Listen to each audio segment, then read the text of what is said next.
మర్యాదగా అడుగుతున్నారు కాబట్టి వాడు స్టోరీలు చెప్తున్నాడు. 4 తగిలిస్తే వాడే నిజం చెప్తాడు. రే చెప్పరా, చెప్తావా ఒళ్ళు చీరేమంటావా?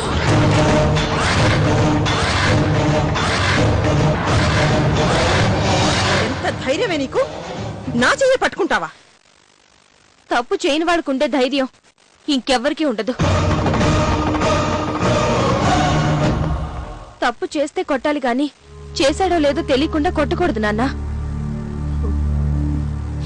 అమ్మగారు, నా తమ్ముడు తప్పు చేశాడని తేలితే కొట్టడమే కాదు ఏం చేసినా సహిస్తాను.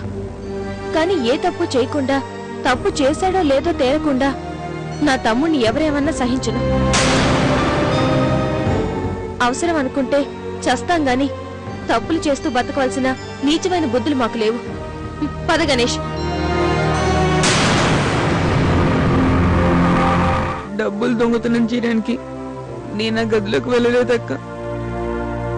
నువ్వు డబ్బులు తీసుకోకూడదని చెప్పావు కదా, అందుకే తీసుకున్న డబ్బులు తిరిగిచ్చేద్దామని వెళ్ళాను. నా తమ్ముడు ఎలాంటి వాడో ఒకళ్ళు నాకు చెప్పక్కర్లేదు. నువ్వేంటో నాకు తెలుసు గణేష్.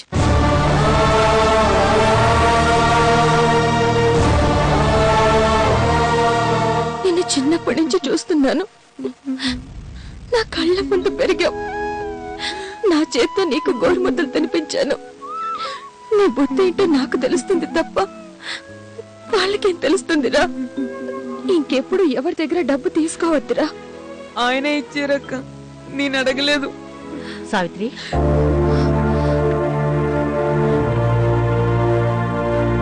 సావిత్రి, నేను నీతో తర్వాత మాట్లాడతాను. ముందు లోపలికి రండి.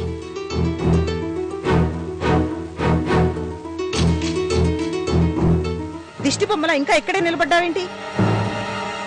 ఇంత జరిగా కూడా మా ముందు నిలబడ్డావంటే నీకెంత ధైర్యం? వెళ్ళు అహల్య. నోరు అదుపులో పెట్టుకుని మాట్లాడడం నేర్చుకో.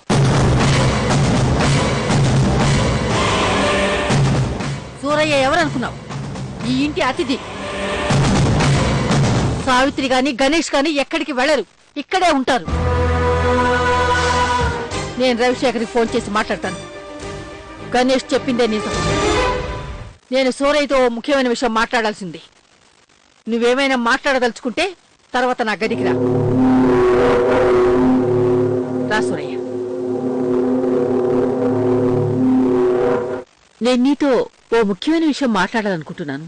అమ్మా, నీ కూతురు సావిత్రి మా ఇంటి పని మనిషి కాదు సూరయ్య.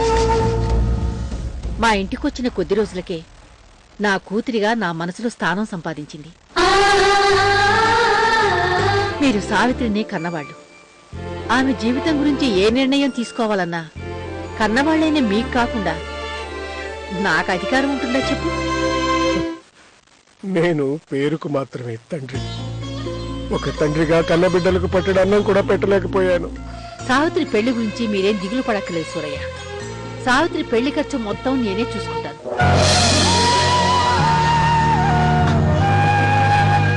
సావిత్రికి మంచి అబ్బాయిని కూడా చూసి పెట్టాను. మీకిష్టమైతే ముహూర్తాల గురించి కూడా మాట్లాడుకోవచ్చు. ఏమంటావు? కోరకుండానే వరాలిచ్చే దేవతకి దండం పెట్టడం కంటే మేమేమనగలమమ్మా? అమ్మా, ఇంతకీ అబ్బాయి ఎవరమ్మా?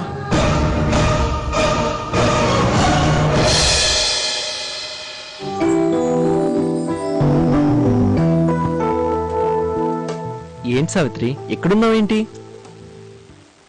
నువ్వెందుకు వచ్చావు ఇక్కడికి? కేశవ్ సార్ని కలిసి వెళ్దామని వచ్చాను. వచ్చిన పని చూసుకుని వెళ్ళిపోవచ్చుగా.